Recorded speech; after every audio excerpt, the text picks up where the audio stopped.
À la fin de 2025, quelque chose est arrivé qui, dans des circonstances normales, aurait occupé les titres pendant des semaines.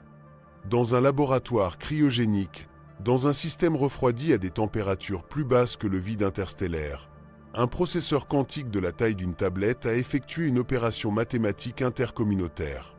Pour cette machine, le travail était bref. Pour la supercomputation classique, elle aurait été pratiquement éternelle. Une période estimée à 10 septillions d'années, un chiffre de 25 zéros bien au-dessus de l'âge du cosmos lui-même. Le projet était dirigé par Art Muneven, directeur de Google Quantum AI. Après l'expérience, elle publia une réflexion inattendue. La performance du système était si extrême que, à son avis, on ne pouvait comprendre que si le traitement ne se limitait pas à un seul univers. Il a suggéré que le calcul puisse être déployé dans de multiples réalités parallèles, en s'alignant sur l'interprétation du multivers proposé par David Deutsch. La déclaration ne vient pas d'un blog marginal, mais de ceux qui sont responsables de l'une des initiatives technologiques les plus ambitieuses de la planète. Pourtant, il n'y a pas eu de réaction institutionnelle forte. Certaines voix critiques ont rappelé que la mécanique quantique admet des explications sans recourir à des univers parallèles. D'autres ont noté que le test utilisé favorisait la performance quantique par rapport à la performance classique. Mais le large débat public n'est jamais venu. L'expérience a été construite sur une puce appelée Willow avec 105 cubes, capable de réaliser un algorithme connu sous le nom des écodes quantiques. La procédure consistait à perturber efficacement un système de particules entrelacées, puis à inverser son évolution pour détecter une espèce d'écho quantique.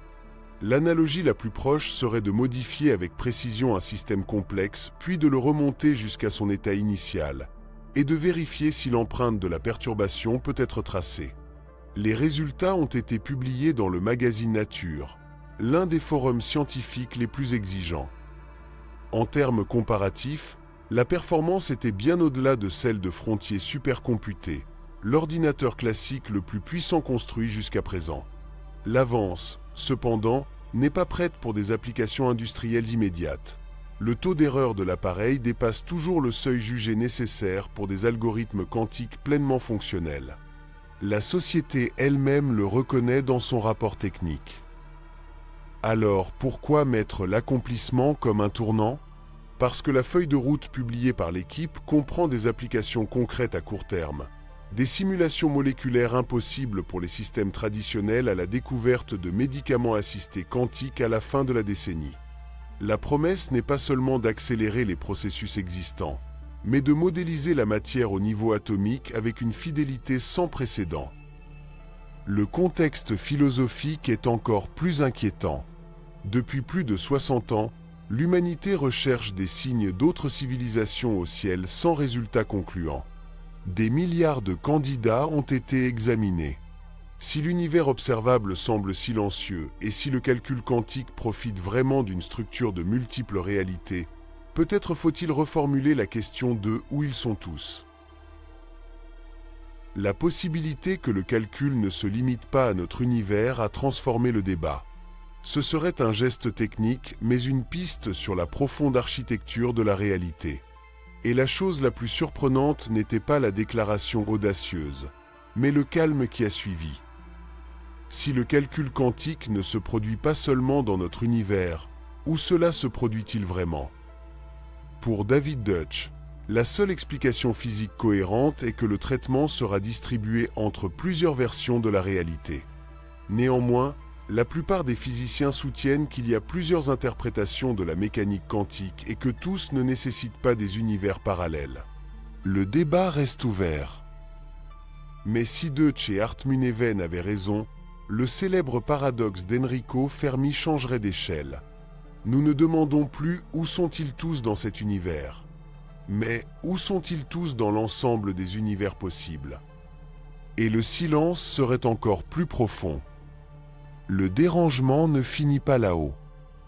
En 2024, l'astrophysicien Michael Garrett a publié un article à Acta Astronautica avec une hypothèse directe. L'intelligence artificielle pourrait être le grand filtre, l'obstacle qui empêche les civilisations technologiques de survivre assez longtemps pour s'étendre dans toute la galaxie. Son argument est simple. Toute civilisation qui développe un calcul avancé crée inévitablement des IA. Que l'IA l'emporte sur l'intelligence biologique avant que l'espèce puisse coloniser d'autres mondes. Et quelque chose se passe. Toujours. Selon ses estimations, les civilisations technologiques pourraient durer moins de 2 siècles entre son invention de la radio et sa disparition.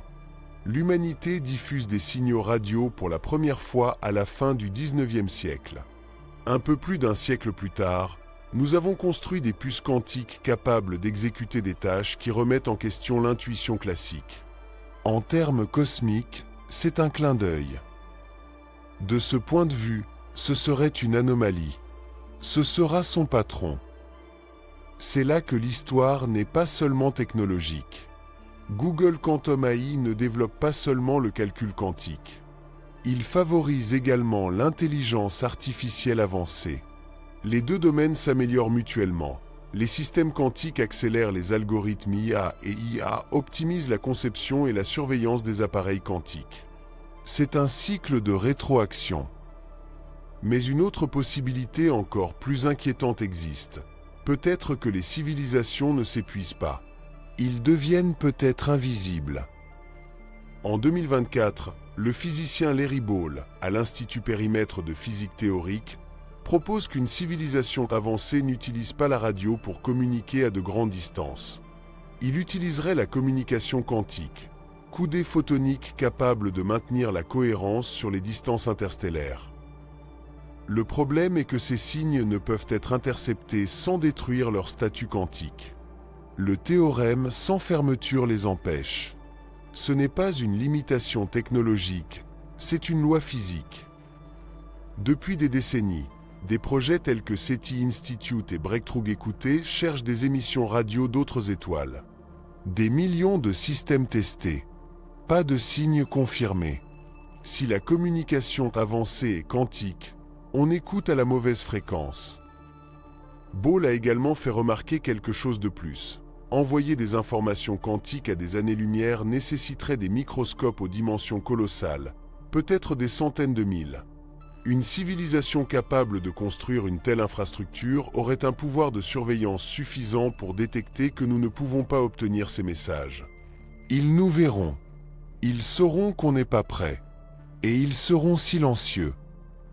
Le chercheur Julian Michael est allé plus loin en 2025 avec un cadre conceptuel appelé « approfondissement dimensionnel ». Selon sa proposition, les civilisations ont changé les technologies et sont en phase de transition.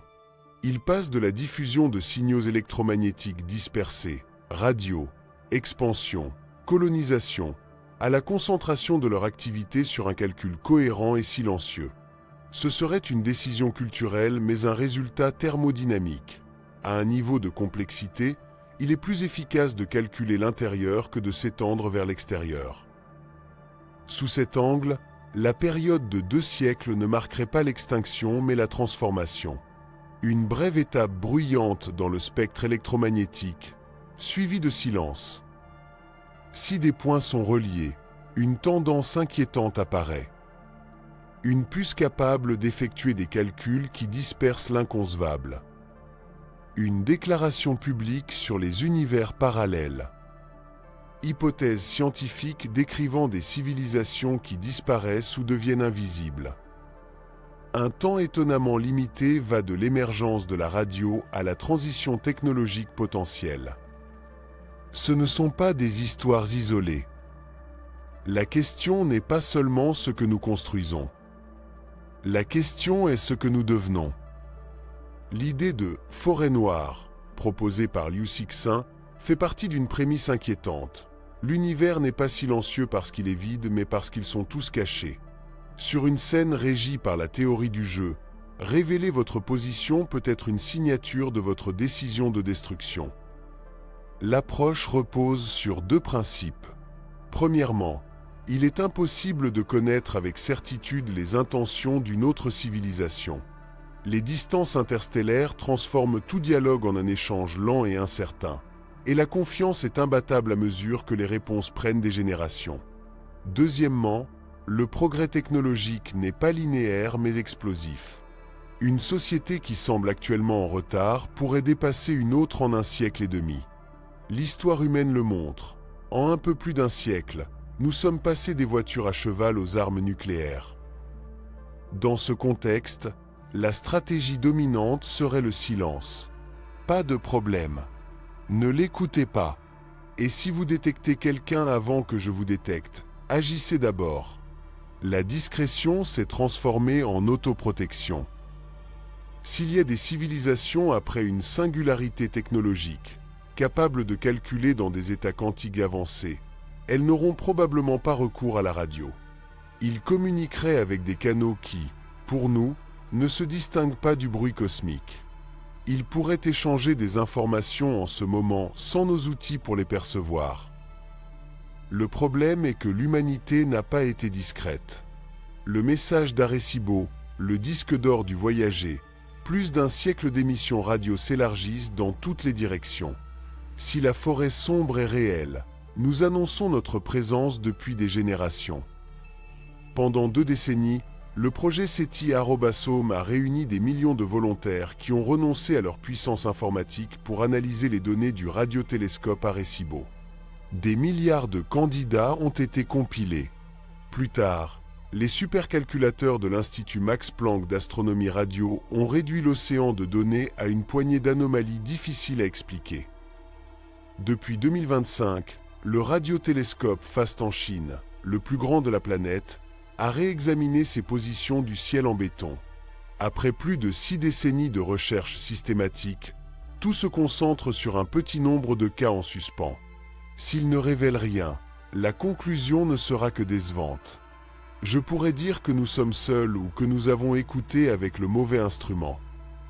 Il y a une hypothèse encore plus inquiétante. Peut-être que les deux se produisent en même temps. Certaines civilisations parviennent à une transition vers des formes d'existence quantique et silencieuse. D'autres ne comprennent pas. Ils développent une intelligence artificielle avancée, l'intègrent aux technologies de calcul final et perdent le contrôle. Pas nécessairement par une catastrophe visible, mais par des moyens progressifs. L'IA optimise les processus, gère les ressources, modélise les systèmes avec plus de précision que l'expérience directe. La société devient dépendante. L'exploration cesse d'être une priorité lorsque la simulation offre des mondes plus attrayants que la réalité. Pas d'explosion et pas de guerre des machines. En 2017, Stephen Hawking a averti que l'intelligence artificielle ne pouvait pas nous détruire mais nous remplacer. La version conviviale de la fin, acceptée sans résistance. Entre-temps, les progrès se poursuivent. Le calcul quantique modèle déjà des molécules et demain pourrait simuler des écosystèmes complets et des systèmes sociaux plus tard complexes. Alors une question inconfortable se pose. Que se passe-t-il lorsque la simulation est indistinguable de l'expérience réelle? L'expansion vers l'extérieur peut perdre son sens. Le débat est plus compliqué. Des chercheurs de l'Université de la Colombie-Britannique au Canada ont publié un article soutenu par le théorème de l'incompléteté de Kurt Gödel, soutenant que la réalité ne peut pas être complètement réduite à un processus algorithmique. Peu de temps après, un mathématicien de l'Institut Santa Fe propose que si un univers peut simuler un autre, rien n'empêche les cycles infinis de simulation réciproque. Ainsi, les technologies sont avancées pour une reproduction de plus en plus précise de la nature, tandis que certains cadres théoriques soutiennent que la réalité finale pourrait échapper à n'importe quel algorithme. La tension entre les deux idées a été à peine discutée publiquement. Ce qui est frappant n'est pas seulement l'accumulation d'hypothèses, multiverses, grands filtres, transition quantique, forêt sombre, mais l'absence d'un vaste débat institutionnel sur leur convergence. Les découvertes sur l'eau sont annoncées sur Mars ou les astéroïdes lointains, mais lorsque la conversation touche la relation potentielle entre l'intelligence artificielle, le calcul quantique et les risques existentiels, la prudence prévaut. Nous sommes à un point unique. Des décennies de silence cosmique. modèles qui prédisent la courte durée des civilisations technologiques. Les théories qui suggèrent que les avancées deviennent invisibles. Et un développement avancé d'outils capables de transformer radicalement notre relation avec la réalité. Peut-être que la forêt n'est pas vide. Peut-être qu'on ne sait pas comment regarder.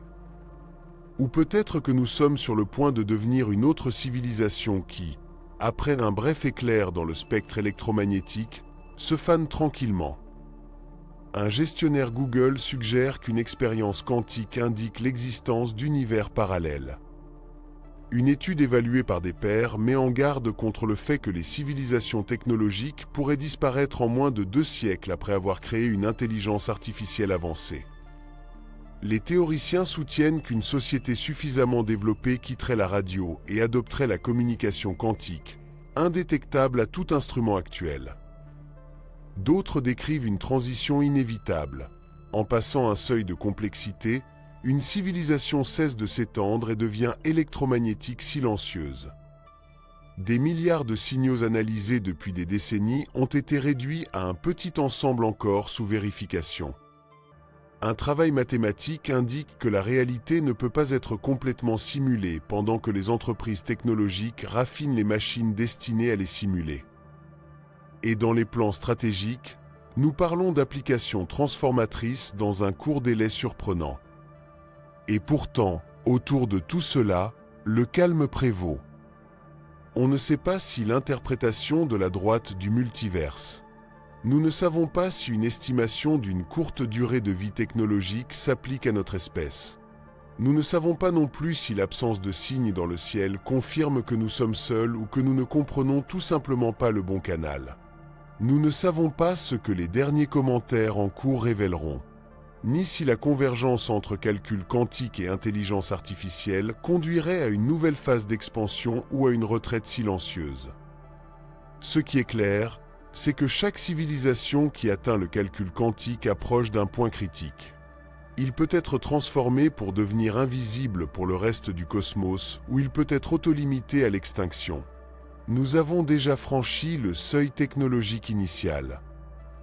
Le soi-disant paradoxe d'Enrico Fermi n'a peut-être jamais traité uniquement de la vie extraterrestre.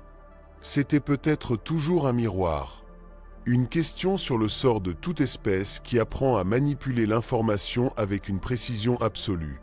À savoir si les outils créés pour élargir les horizons finissent par nous retirer vers des simulations internes plus attrayantes que l'univers extérieur. La récente avancée quantique ne résout pas l'énigme cosmique, mais pourrait offrir une piste. Le silence n'indique pas nécessairement le vide.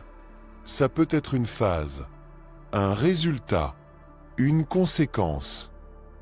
Si le ciel reste silencieux, ce n'est peut-être pas parce qu'il n'y a personne dehors, mais parce que toutes les civilisations avancées traversent le même croisement de route que nous sommes actuellement. Le problème n'est pas seulement ce que nous construisons. La question est si ces constructions nous permettront de transcender, ou si nous devenons un autre court flash avant de disparaître de la carte cosmique.